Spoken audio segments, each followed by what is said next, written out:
Pernah kepikiran nggak sih cara kita mendidik anak-anak kita sekarang ini udah pas belumnya buat masa depan mereka nanti? Nah, di Indonesia lagi ada sebuah pergeseran besar-besaran untuk menjawab pertanyaan itu. Dan ini bukan sekedar ganti kurikulum loh, tapi sebuah revolusi cara belajar yang disebut pembelajaran mendalam. Oke, sebelum kita bedah lebih jauh, coba deh kita jujur sama diri sendiri. Dunia ini kan berubahnya cepet banget ya. Sekolah yang kita kenal dulu, atau bahkan yang ada sekarang, apa beneran udah bisa nyiapin anak-anak kita buat sukses di tahun 2045? Ini bukan pertanyaan basa-basi, ini adalah inti dari tantangan besar yang lagi kita hadapi bareng-bareng. Coba deh lihat angka-angka ini. Ini hasil PISA 2023. Semacam rapor kemampuan siswa kita di level dunia untuk matematika, membaca, dan sains. Kelihatan ya, ada jarak yang cukup jauh dengan rata-rata internasional. Tapi ini lebih dari sekedar angka loh. Ini adalah sinyal dari apa yang disebut para ahli sebagai krisis pembelajaran. Artinya anak-anak kita memang ada di sekolah, tapi belajarnya belum tentu sampai. Nah, inilah yang bikin perubahan jadi super mendesak. Jadi krisis ini membawa kita langsung ke akar masalahnya. Tantangan yang ada di dalam ruang kelas itu sendiri. Sebenarnya apa sih yang terjadi di sana sampai angka-angka tadi muncul? Kayaknya kita semua pernah ngerasain ini ya. Guru di depan ngejelasin, kita duduk manis, nyatet, terus ngafalin. Tujuannya biar lulus ujian.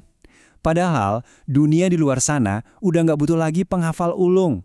Dunia butuh pemikir kritis, pemecah masalah, dan orang-orang kreatif. Dan disinilah model belajar yang lama ini rasanya udah nggak cukup lagi. Kalau cara lama udah nggak relevan, terus solusinya apa dong? Nah, inilah jawabannya, sebuah pendekatan baru yang dirancang untuk mengubah segalanya. Namanya pembelajaran mendalam atau disingkat PM. Nah, ini yang penting banget buat kita pahami.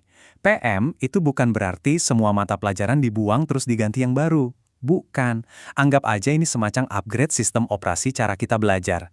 Jadi, PM ini mengambil ide-ide bagus dari pembaruan sebelumnya, kayak belajar aktif gitu, terus disempurnakan biar cocok buat zaman sekarang. Secara resmi definisinya memang seperti ini. Tapi apa sih artinya olah pikir, olah hati, olah rasa, dan olahraga? Gampangnya gini, pendidikan itu sekarang bukan cuma buat ngisi otak, tapi buat ngebentuk manusia seutuhnya, yang pinter mikirnya, peka perasaannya, dan sehat badannya. Jadi belajar itu jadi sebuah pengalaman yang utuh. Biar gampang, bayangin bedanya begini deh. Belajar yang dangkal itu ibarat kita cuma ngafalin nama-nama jalan di peta. Kita tahu nama jalannya, tapi nggak kebayang kotanya kayak apa. Nah, pembelajaran mendalam itu beda cerita. Ini kayak kita beneran jalan-jalan di kota itu. Kita tahu jalan tikusnya, ngerasain suasananya, dan ngerti gimana semua tempat saling terhubung. Itulah bedanya antara sekedar tahu dan beneran paham. Terus, apa sih yang jadi fondasi dari pembelajaran mendalam ini? Semuanya itu berdiri di atas 3 pilar utama. Yuk kita bedah satu-satu. Pilar pertama, berkesadaran. Ini artinya, siswa nggak lagi belajar cuma karena disuruh. Mereka diajak buat nanya ke diri sendiri. Kenapa ya aku belajar ini? Tujuannya apa? Mereka jadi semacam CEO untuk proses belajar mereka sendiri. Mereka yang nentuin target. Mereka juga yang cari cara terbaik buat mencapainya. Lanjut ke pilar kedua, bermakna.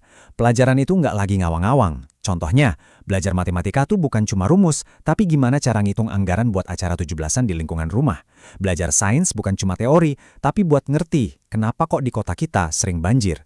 Jadi pelajaran itu jadi relevan karena nyambung langsung sama dunia nyata mereka. Dan pilar ketiga, menggembirakan. Eits, ini bukan berarti kelas jadi tempat main-main ya. Maksudnya adalah mengubah rasa takut salah jadi rasa penasaran.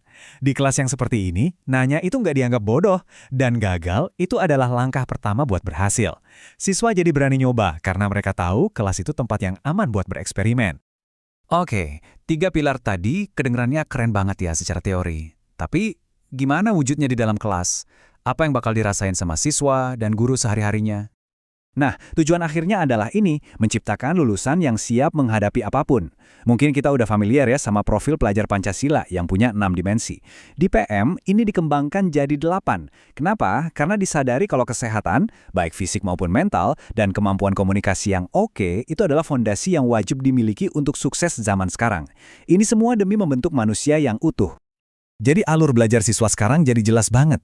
Pertama, mereka harus memahami. Mereka bukan lagi gelas kosong yang diisi, tapi mereka aktif membangun pengetahuannya sendiri. Terus, ilmunya nggak berhenti di buku catatan, tapi harus diaplikasikan buat mecahin masalah beneran. Dan yang terpenting, mereka merefleksi. Tadi apa ya yang berhasil, apa yang bisa aku perbaiki? Ini adalah siklus belajar yang nggak pernah berhenti. Perubahan ini tentu saja mengubah total peran guru. Guru itu bukan lagi satu-satunya sumber ilmu yang berdiri di depan kelas.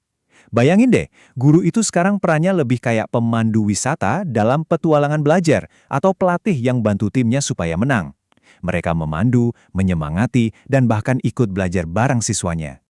Visi sebesar ini pastinya butuh rencana eksekusi yang matang, kan?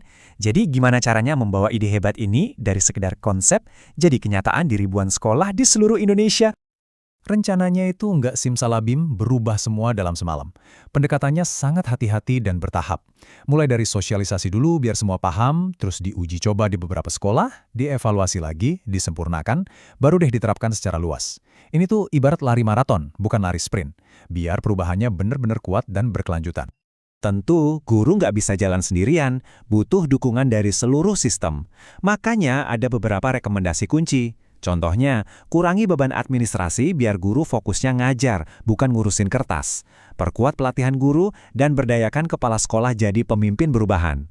Intinya, kita harus memberdayakan para pendidik agar mereka bisa memberdayakan para siswa. Pada akhirnya, transformasi pendidikan ini bukan cuma program pemerintah. Ini adalah gerakan kita bersama. Jadi, pertanyaan terakhir ini bukan buat saya, tapi buat kita semua. Apapun peran Anda, entah sebagai orang tua, guru, profesional, atau sekedar warga yang peduli, pertanyaannya adalah, peran apa yang akan Anda ambil untuk ikut membangun masa depan pendidikan Indonesia?